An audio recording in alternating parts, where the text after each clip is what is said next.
Welcome to Assault Learn and Play, Part 7.1, Chapter 10, Ranged Fire 1, Preconditions. Ranged Fire. There are three types of ranged fire in this game. Direct fire. Only during action phase. A unit can only fire upon a target in their line of sight and within range. This type of ranged fire can also be done in conjunction with fire support units. See Joint Fire in 10.8.4. Then we have an indirect fire, only during support phase. A unit with the indirect fire ability can fire at a range in target but without having a line of sight, a direct line of sight. Smoke, mostly only during support phase. A unit with the smoke ability can drop smoke on up to 3 target hexes without having a direct line of sight to it. Players will alternate using indirect fire smoke in the support phase. This is the only time indirect fire smoke can be used. Direct fire is only utilized during the action phase. It may be that command cards or unit abilities may deviate from these rules, but then of course the golden rule is the card has precedence. Units that conduct ranged fire use one of the following methods and will be marked with the appropriate fire status marker. Firing. The unit fired without moving. Turret fire. A vehicle did not move but fired out of its arc of fire using its turret. Move and fire. The unit moved up to half its movement, rounded up and fired. Fire and move. The unit fired and then moved. Note: if a vehicle does a move and fire or a fire and move action, it can still utilize its turret. However, it is still marked with a move and fire, move and status marker, and uses them to determine any modifiers to attack. See ranged fire modification table for defense modifications. Artillery units cannot perform a move and fire, move action. The process for a unit to do any type of ranged fire is discussed in this chapter. Command points are required on the unit cards for a unit of the type to do a ranged fire. Command cards can also be enhanced or reduce the effects of ranged fire, but this is an optional rule. So the types of ranged fire are typically direct fire. So we have a direct line of sight. It could be hindered or clear like here, and then a unit can make direct fire using its value on the unit cards below. And then we have of course turret fire. So if this tank is aligned to this frontal hex, it can also use its turret to fire down here, but then of course the defender gets a modification because of the time using that turret. And then you have of course a move and fire. So this tank can do a move and then a fire action, or this tank can do a fire and move action. So first firing and then trying to get out of the situation. And we have of course indirect fire, like a mortar, which is able to do indirect fire for 2 to 12 hex. So this is to be firing over obstacles. So if this unit is here, the mortar can be activated for indirect fire during the support phase, firing over this building. So the defender gets no defense die because firing through the building, like with direct fire, because we are firing shells over the building and they are falling down to the Cal 50. That are the 4 fire modes we have. So how to perform a ranged fire action? First we have to talk about the range factor. Every unit in Assault has a range factor for direct fire listed on the front of the unit card. The ranges are split into 4 range bands. Range 0 is the red to indicate the opposing units are in the same hex and doing close combat. The next 3 bands are close, medium and long range. The top row is for the range against vehicles, and the ranges are shown in the hex symbol with a grey background. An important exception is unarmored units. The bottom row is for the range against infantry and artillery targets, and the ranges are shown in a hex symbol with a white background. Players need to make sure they use the correct row for the target they are firing at. The range is the number of hexes a unit may fire. To determine the range, count the number of hexes from the firing unit to the target unit. Do not count the hex containing the firing unit. So you see on the Unicore, for example, of the Cal 50, you see now the top row with tank or the vehicle symbol. It has a 2 green die on a 0, so it means if a unit goes into close combat, this unit attacks with 2 green attack dice. And you see, of course, then 1, 2, 3 with a gray background. This would be attack value versus armored vehicles on a distance of 1 hex, 2 hex and 3 hex.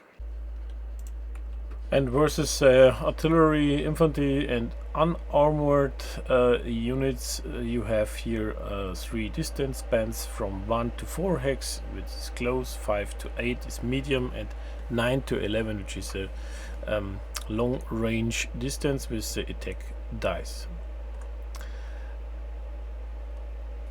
These attack dice below for infantry, artillery and unarmored would count versus this truck, because this truck is an unarmored vehicle, so you can fire on with your values in the lower range band.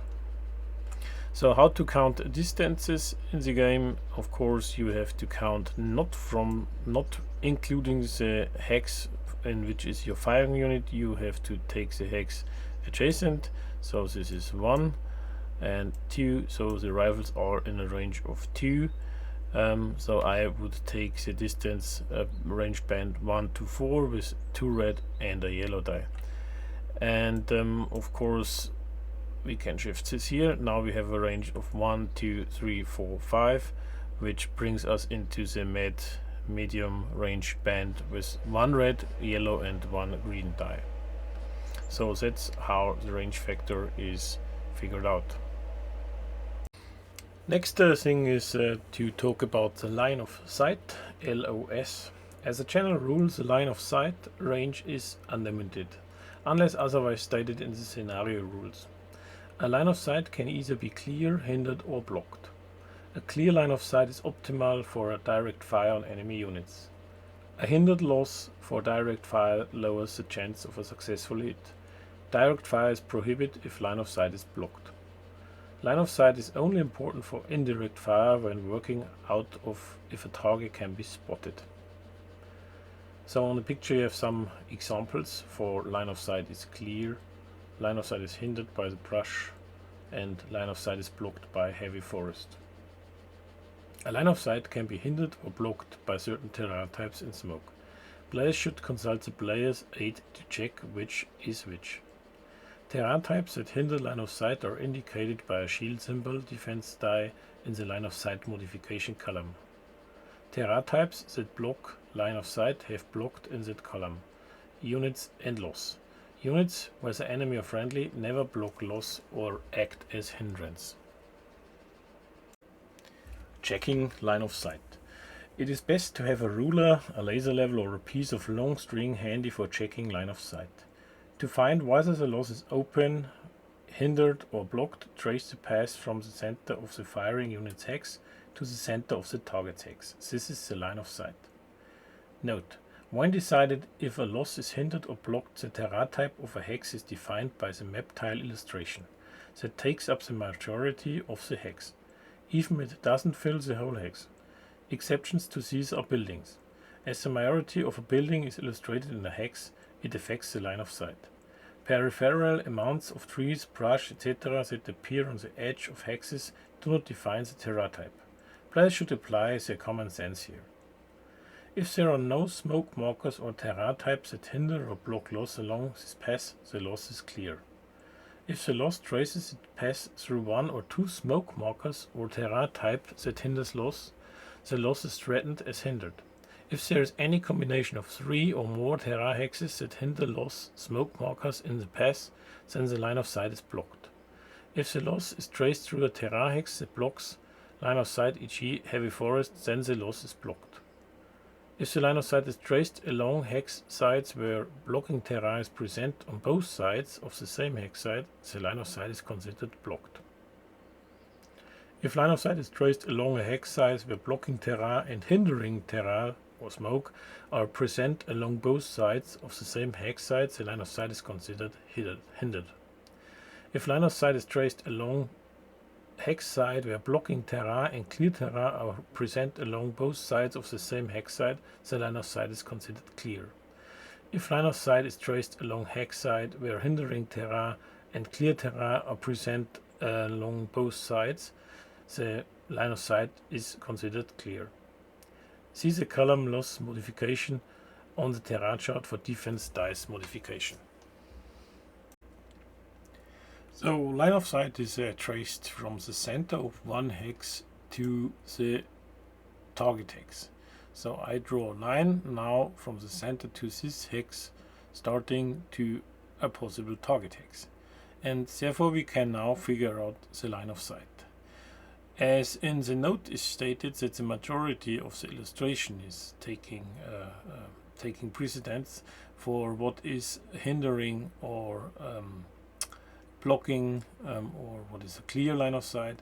So we can take into account that this tree is not the majority of this hex, the majority is clear, and of course there's a road. So the tree takes no influence on my line of sight, so this line of sight is still clear. So if we take a look to what is a hindered line of sight, we use the terrain chart, and for example this light forest here is in the loss mod column, gives a shield with a plus green die, which means this has an influence on the line of sight with a green die for the defender. So if we draw a line of sight from this building to this clear terrain, we cross this light forest, and crossing such a terrain is now a hindered loss. Same principle is we are crossing this building to probably here, then we have now crossed this building, and the building has an influence. It's a single story building plus a yellow die. So this is also a hindered line of sight. So now we have a few things to think. If we have up to 2 hindering terrain inside the line of sight, and inside means between starting point and end point, so we have now 1 hindering light forest, and therefore we have now again 1 hindering forest, and if I draw my line to here, we have now 2 hindering terrain. We have the single story building and we have the light forest. This is still okay. Line of sight is hindered by 2, and therefore we have to count for the single story building a yellow and for the light forest a green. So the defender gets here a green and a yellow additional for his defense value because of the hindered loss. If we draw this line now through, for example, 3 hindering terrain, like this multi-story building, this single story building and the light forest, then the line of sight is blocked. So every time if you have 3 hindering terrain inside the line of sight is blocked. This counts also for smoke. So a smoke marker is on the terrain chart. You have smoke here, and smoke has a loss modification for each smoke marker on the hex. And line of sight is blocked by 3 or more smoke markers. So if you have 1 smoke marker here, the line of sight to this clear hex is hindered by one smoke marker. So if you have a second one, you have of course two hindering smoke markers, and with a third one this line of sight is blocked now. Same principle if you have one smoke marker.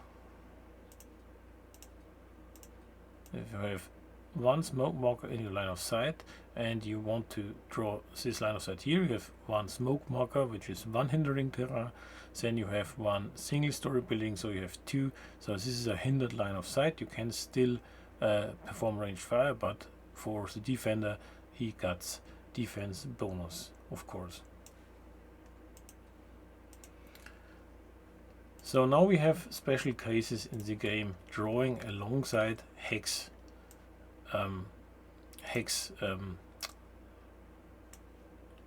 sides. So for example, if I wanna draw my line of sight now from here to this building, I go alongside this hex of the light forest, and then it's deciding what is the second hex which I am alongside. So I have now a clear hex and a hindering hex. So now the weakest line of sight modification takes control. So in this case the clear hex is counting. I have a clear line of sight. Next example is if I draw my line of sight from here to this grove. I follow the hex side here between two buildings. The two buildings are hindering, so this line of sight is hindered by these buildings, and I have to count one yellow die for defense for the defender here, plus one yellow die. So if I have two blocking like this heavy forest, I go alongside these two blocking terrain. This line of sight is blocked. If I draw, for example, from this along this blocking heavy forest and this hindering light forest, this line of sight is hindered by the light forest, and the defender gets the defense die for the loss mod, in this case a green one. So these are special, and players have to figure out what is hindering, blocking, and what is clear. But I think now with these examples it should be clear how line of sight is working on that examples. And now we have to add the elevation to the loss. So elevation and loss. Terrain types have varying levels of elevation. These levels can be found on the terrain chart on the player's aid under the elevation column. In this module they range from 0 to 2. In later modules there will be elevation 3 or even more. When considering if a line of sight is blocked, the elevation levels the player's aid are cumulative. For example, a forest on an elevation 1 hill would count as being an elevation 2 obstacle to line of sight. When there is a difference in elevation of +1 or greater, a line of sight can be traced over terrain that would normally block or hinder line of sight. For example, a unit on a hill terrain hex elevation 1 can trace loss over brush because elevation 0. If the terrain types in the line of sight have the same elevation, then the line of sight cannot trace over the obstructions. The same unit on an elevation level 1 hill cannot trace line of sight over another elevation 1 hill to a lower hex. So I want to show some examples for this. So let us do some examples for elevation and line of sight. So we have to differentiate between a line of sight relevant elevation, which is the right column in the terrain chart. There is stated what terrain has what kind of elevation in perspective of line of sight relevance. Do not mix this up with the level an infantry unit has if it's in a building. So a building provides more elevation level to an infantry unit when it's a multi-story or large building. So do not mix this up, but it has to do together when you go to ranged fire. So first is elevation on the right column is relevant for figuring out if a unit has a line of sight to another unit. And therefore you see, for example, light forest, or you see all the zeros. So a beach, clear, rocky brush has a 0 elevation, so it has no line of sight relevant elevation. But if you have, of course, a light forest or heavy forest, you have a 1. If this is for the line of sight, it's an hindering elevation of 1. You have, of course, your buildings, so multi-story large buildings with a 2. And don't forget the smoke. Smoke is always, starting with 1 smoke marker, has an elevation of 2 for loss relevance. So let us now draw some examples about line of sight and elevation. For example, we have now here areas with hills from 0 elevation level to 1 elevation level hills to partly 2 elevation level hills. Then we have, of course, buildings which are line of sight relevant elevation of 2, which are multi-story, and we have a single story which is 1 elevation level. We have learned, of course, light forest and heavy forest, which are elevation level 1, and we have, of course, rocky and some brush. So rocky is 0, brush is also 0, as we see on the terrain chart. This pillbox is not relevant for the elevation level, so if you want to draw now line of sight to check if a unit can see another unit, we have to take all this terrain information into account. Let us do a first example. These rifles are on elevation level 2, and I want to try out if they can see these rifles. So I have to draw my line of sight from this level 2 over this level 1 to level 0. So this is possible because I'm higher than level 1 and level 0. So this line of sight is a clear line of sight, and I can do ranged fire on these rifles. How about this Cal 50? I'm on elevation level 2. The Cal 50 is on elevation level 1.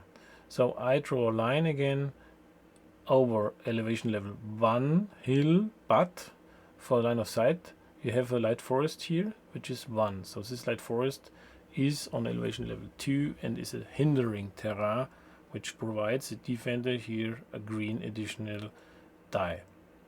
So this is not a clear line of sight, but it's a hindered line of sight, and the defender gets a defense bonus. But I can, of course, do ranged fire. So let's do other examples. My rifles wanna do ranged fire on the US rifles here. I have to draw my line of sight. I draw it alongside the hex and down to level 1, so I have, of course, a line of sight which is hindered because I have to go alongside this. The hill with the same elevation would block my line of sight, but I have on the right here the light forest, which is a hindering terrain. So this line of sight is hindered by the light forest, gives the rifles unit of the US player a green die for defense. Another example is I want to try a line of sight to the Cal 50.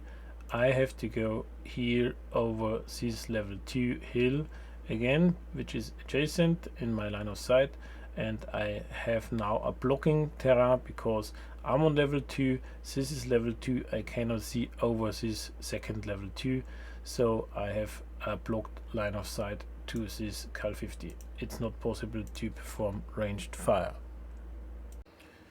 Another example is if these rifles wanna try to get these rifles in the pillbox, I have to draw again my line of sight from level 2 over level 2 over level 2 light forest to this pillbox, and I have now a line of sight which is on the same level 2 elevation level, but there is a hindering light forest inside, so same principle. This gives a green die additional for the defender.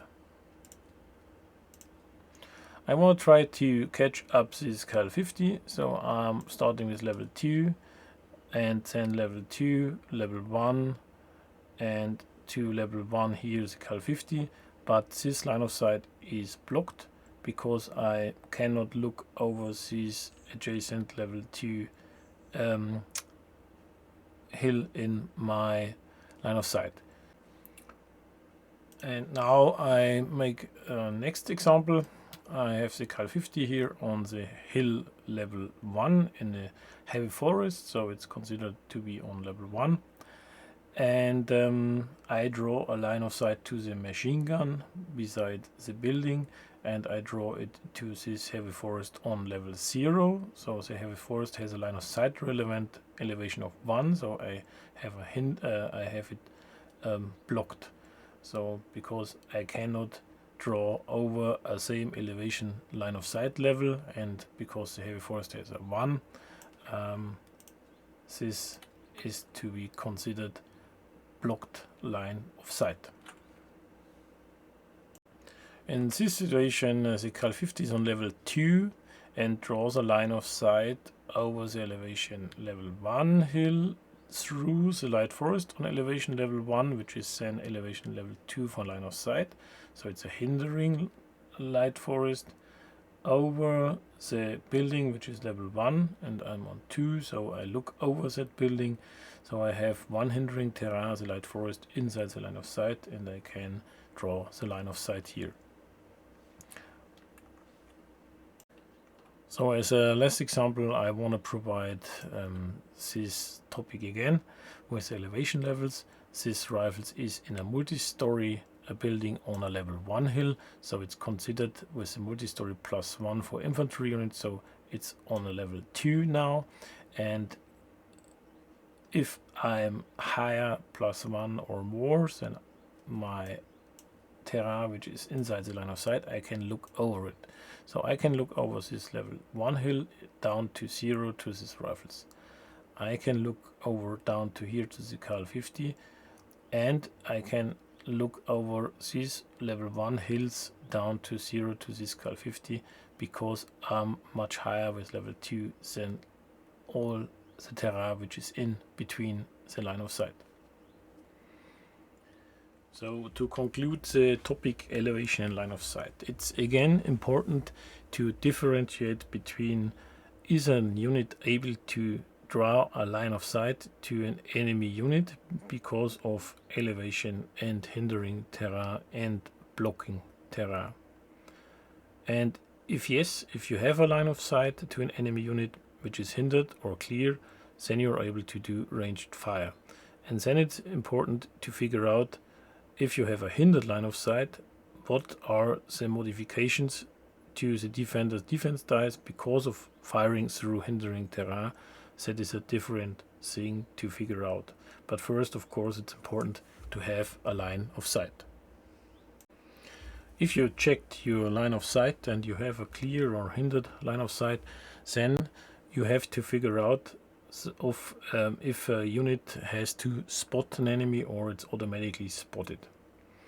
Therefore we have 10.5 direct fire spotting. Spotting is always conducted for ranged fire if the target is in a hex that provides it within a terrain defense bonus, unless it is automatically spotted. See 10.5.1. Note: some terrain types will provide infantry and artillery with a terrain defense bonus, but not a vehicle. Players should consult the terrain defense bonus column on the player's aid to check if the bonus applies. Spotting is required if the target unit has a hide action marker. It's always required, a hidden or ambush status marker. Spotting is required if ranged fire takes place on a target which is outside the firing unit's arc of fire. In order to spot, the active player must roll a d6. and consult the spotting table on the player's aid. Rolling the number on the table or better means the target has been successfully spotted. Subtract -1 from the result if there are one or more hindering terrain types in the line of sight. See 10.9.5 for the impact of failing a spotting roll. Failed to spot an enemy unit has two effects in a game. If a player fails to spot an enemy unit, infantry artillery, when they fire on it, this is considered firing blind, and the defending unit will receive a bonus die in its defense. See the third column of ranged fire modification on the player's aid. If a player fails to spot an enemy vehicle when they fire on it, this is considered that the firing unit must take more time as expected for spotting the enemy vehicle, because it's a point target. See the final column in a ranged fire mode on the player's aid. The difference is because fire sprayed in the direction of an artillery or infantry unit might still have some effect. A vehicle must be targeted by aimed fire. Automatic direct fire spotting. The following targets will automatically be spotted. All targets in a terrain type hex that does not provide them with a terrain defense bonus, see player aid. All targets on a clear, beach, shallow water or road terrain hex, regardless of any terrain defense bonus, unless the target is in a hex which contains terrain, e.g. road, covered trails or forest hex, or it has a hide action hidden ambush mark on it, in which case line of sight to the target needs to be established. All targets who have done a fire action except a fire and move, a fast action or delayed action this turn. A target in the adjacent hex to the firing unit except for units with a hidden and ambush marker. Let's go to some examples. So let's do some examples for automatic direct fire spotting. Of course, this 37mm is in a delayed action, so this is spotted automatically. They are not taking care about taking cover, so you just you do not need to have a spotting roll because it's detected automatically. And of course, if you are performing fast action, even if you are in a terrain with a terrain bonus, this infantry is doing a fast action and therefore it's spotted automatically. And then we have, of course, firing. This unit is firing, it's spotted automatically. We have exclusions out of this. This tank is orientated in front of these two hexes, so the arc of fire is in front, and there is a unit up here which is out of the arc of fire. This tank, even it's on a clear terrain which is automatic spotted, this tank has to perform a spotting roll by firing on it. These rifles can fire on it because without spotting roll, because it's on clear terrain and it's automatically spotted. This 75mm is not able to spot this rifle automatically, even they are adjacent, because of its status hidden. So this anti-tank gun has to perform a spotting roll. So now we have to figure out the last thing before we come to perform of ranged fire and resolving of ranged fire. This is the arc of fire topic. So in general, infantry units have a 360-degree arc of fire. They can fire in every direction without any penalty. Artillery units have an approximately 120-degree arc of fire from their two frontal hexes. See illustration. They need to change facing in order to fire at the target that starts their activation outside that arc of fire. Vehicle units have again a 120-degree arc of fire from the two frontal hexes. If they do not have a turret, they may need to change facing in order to fire at the target that starts the activation outside that arc of fire. Vehicle units with a turret do not need to change their facing. However, if they fire at a unit that started the activation outside their arc of fire, they still need to make a spotting roll first, 10.5. If any unit wishes to fire upon a target outside its arc of fire, except a vehicle with a turret, it must do a move and fire action and change its facing. So the target is inside its arc of fire. It should have a move and a fire status marker placed on it to show it has done this. Units with a turret or certain special abilities can fire outside their arc of fire. If they do this without moving, they are considered to be turret firing and should be marked with the turret fire status marker. A unit may also utilize its turret to fire outside its arc of fire at the end of a move and fire action, or at the start of a fire and move action. However, it will use move and fire or fire and move status to determine any modifiers to attack dice, defense dice, not turret firing. It will also be marked with move and fire, fire and move status marker for the activation. So we learned now the preconditions for a ranged fire attack. So starting with line of sight and spotting and of course arc of fire. And the next part will deal with resolving combat, and then we will go into detail how to perform ranged fire.